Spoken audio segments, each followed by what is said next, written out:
fjölbreyttir einstaklingar að eðli og öðru leyti. En það má kannski segja að það séu svona kannski 2 eða 3 atriði sem að einkenna þá frá öðrum. Það fyrsta lagi þeir eru almennt eldri heldur en fangar fyrir önnur afbrot. Þeir eru mögulega harðlyndari og oft á tíðum þetta menn með talsvert viðskipta vit, getum við sagt svo.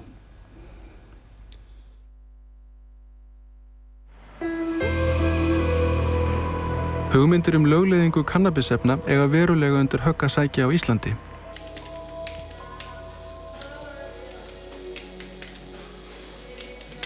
Við erum í húsi í Austurbæ í Reykjavík.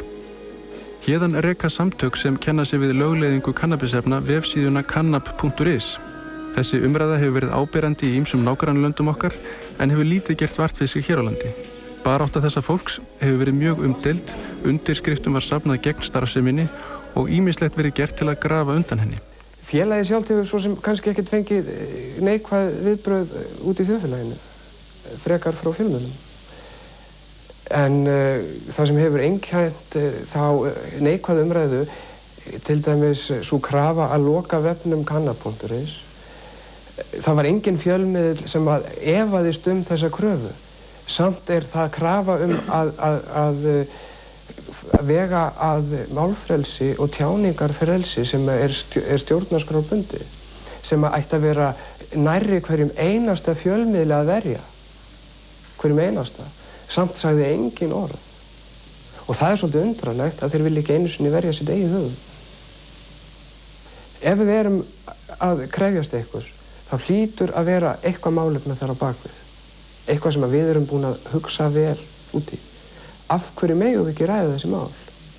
Af hverju megum við ekki tala þessi mál?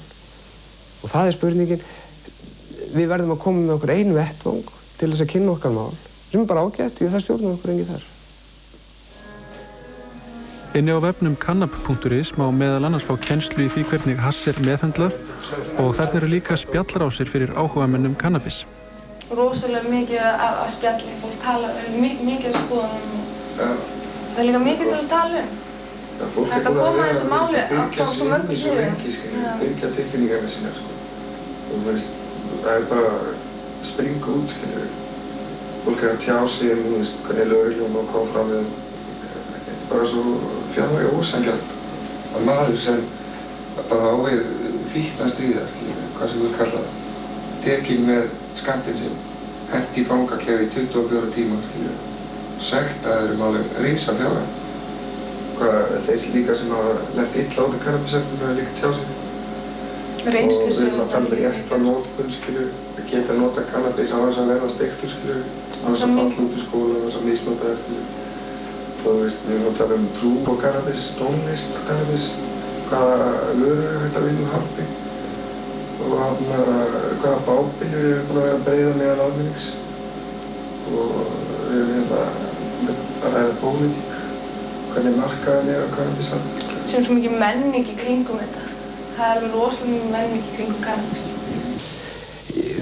Sá sem er að kaupa kannabis, hann er að versla við einstakling sem yfirleitt er að selja spýtt, kókaín, e-töflu og fleiri efni sem eru bara stórhættuleg. Að taka kannabis frá þessum sala er svona eins og að taka sjónvarpið frá gosdrykkjaframleiðandanum vegna þess að hann hefur ekki lengur markaðstækið til þess að selja spýtt og kókaín og e-töfluna.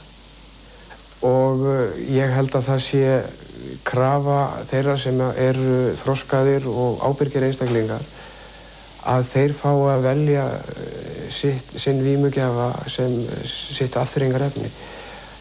Það er þekkt og það er til skýrsla um það að kannabis er skaðminna en áfengi tóbak, þó það sé ekki skaðlaust.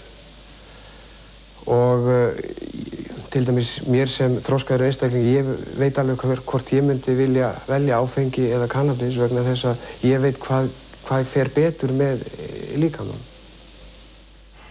Nota bene, ég myndi ekki vilja vera hér í umferðinni ef að kannabis væri löglegt og einhver fékk sér hausinn síðustu helgi, því kannabis endist 30 daga í líkamann. Þannig að viðbragð og svona, þið þekkið þessa klísju með gamlu jurtaætuna sem reykt á mikið kannabis að svona talaði mig. Það verður svolítið svona ástand. Hvað þá að setja út í umferðina á 110 km hraða með fjölskylduna? Ég segi persónulega nei, en ég er alveg til í umræðina.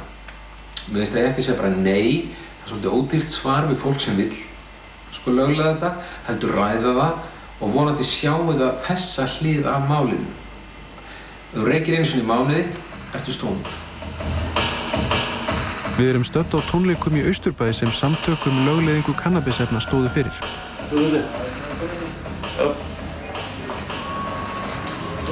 Síðan getið þið notað miðana þetta eftir að miðarnir eru filtera. Þetta eru filtera. Og síðan farið pappír. Gestum bent á að hægt að nota aðgöngumiða sem filter fyrir jónur. Austurbær sneisafulur af ungu fólki sem vill lögleiða kannabisefni á Íslandi. Bara maður dæmdur sekur fyrir neyslu kannabisefna og þetta bara okkar merki. Ísland, grænt land. Það verið að tala með umhverfismál og fleira því það ekki að lögleiða þetta aftur. Sko ég get komið með góð rök með því sko. Ég held að það geti orðið mikið gróska í landinu. Það er svo margt, það er ekki bara að vera kannabis og vera friðhaus, skilurðu. Það er ekki það eina. Það er hægt að búa til rosalega sterk föt úr þessu. Þetta er lækningajurt og hún gerir svo margt fleira heldur en bara reykja og vera eitthvað hæg, sko. Þeir sem ég hef þekkt sem hafa verið að reykja reglulega, ég bara sé það verða heimskari að völdum neyslunar. Svo mér finnst að ríki ætti ekki að vera sem sagt að segja að sé allt í lagi. Mér finnst það að ef þau fyrir að löglega kannabis þú verður að segja að þetta sé allt í lagi og mér finnst það bara alls ekki í lagi. En fyrir utan það, hefurðu séð hasshaus sem mætir niður í miðbæ klukkan 3 og fer að lemja einhvern? Ég hef persónulega ekki séð það gerast. Þetta eru allar tegundir af fólki sem að þessu. Sumir gera þetta hverjum degi, aðrir gera þetta einu sinni í mánuði. Þetta bara mjög persónubundið, sko. Þannig að svona oftast fæst kannski við einn með ákveðinn markhóp og talað bara þá sem reykja hverjum degi. Og það sem mér finnst kannski mestur af þessu. Kannski sýna fram að það er til fólk sem reykir kannski einu sinni í mánuði eða 3 ári og þeir geta alveg kannski lent í því að vera handteknir eins og þeir sem reykja hverjum degi og það er náttúrulega ekki sami hluturinn fyrir einstaklingar sem lenda í því. Þannig að þetta er mjög mismunandi. Mér finnst bara að endurskoða afstöðu til kannabis. Ég held að því muni koma fyrr eða síðar að þjóðir Vesturlanda muni endurskoða afstöðu sína til löggjafar á þessu sviði. Það er auðvitað að ræða ef við bara horfum á þetta og reynum nú aðeins að slaka á og keyra niður í okkur hrokann og vanmáttinn kannski gagnvart þessum skaðvænlegu efnum, að þá sjáum við það að hér er að ræða efni sem eru bara fíkniefni, svona rétt eins og áfengið og það hefur fylgt mannkyninu frá örófi alda einhvers konar viðleitni til þess að fara í vímu, hverfa frá daglegum önnum eða amstri yfir í einhverja gervi heima og áfengið er auðvitað gleggsti og þekktasti vímugjafinn sem við þekkjum vel og ég held að eða minnsta kosti tel ég að við hljótum að hugsa þetta þannig að það verður hver og einn maður að bera ábyrgð á sínu eigin lífi og meðal annars sinni neyslu, þar á meðal á vímugjöf og það er nú sú leið sem við höfum valið að því snertir til dæmis áfengi og ég held að í framtíðinni muni menn sjá það að aðferðirnar sem hefur verið beitt gegn öðrum fíkniefnum heldur en áfenginu eru rangar og við erum að skapa miklu meiri vandræði með því að beita þeim á þann hátt sem við gerum heldur en við leysum. Sífellt fleiri þjóðir velja aðra leið í baráttunni gegn fíkniefnum en farin á Íslandi. Margar hafa dregið verulega úr refsingum, taka á neyslu og vörslu fíkniefna líkt og umferðarlagabrot væri að ræða. Viðkomandi fær sekt en ekki dóm. Nokkrar þjóðir hafa alfarið gefist upp á að viðhalda banni á kannabisefnum.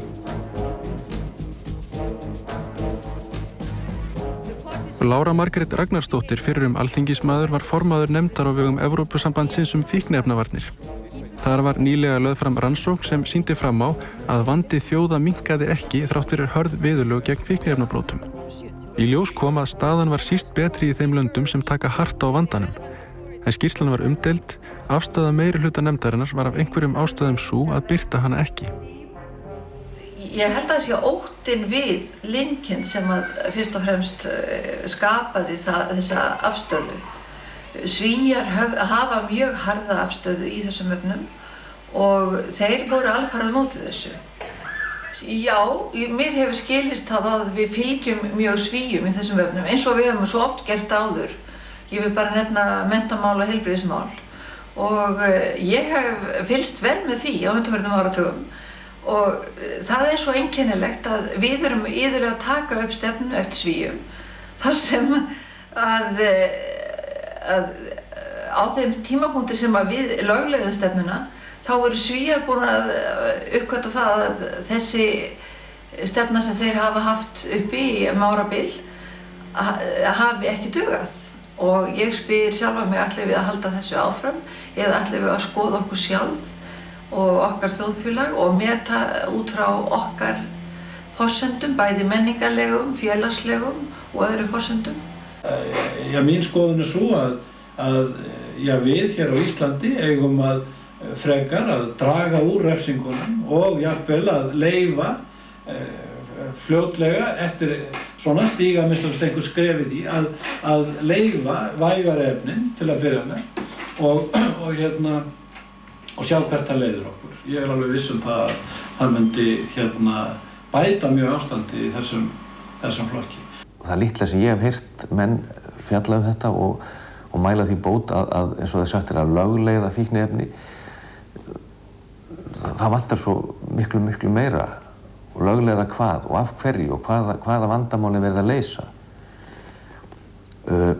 Akkúrat núna þegar verið að tala að kannabisefni séu hættulaus eða hættulítil og hættuminni en eitthvað annað, að þá erum við að lesa hverja niðurstöðuna fætur annar úr rannsóknum það að varanlegu áhrifin af sífelldri kannabisneyslu eru mun alvarlegri heldur en menn héldum.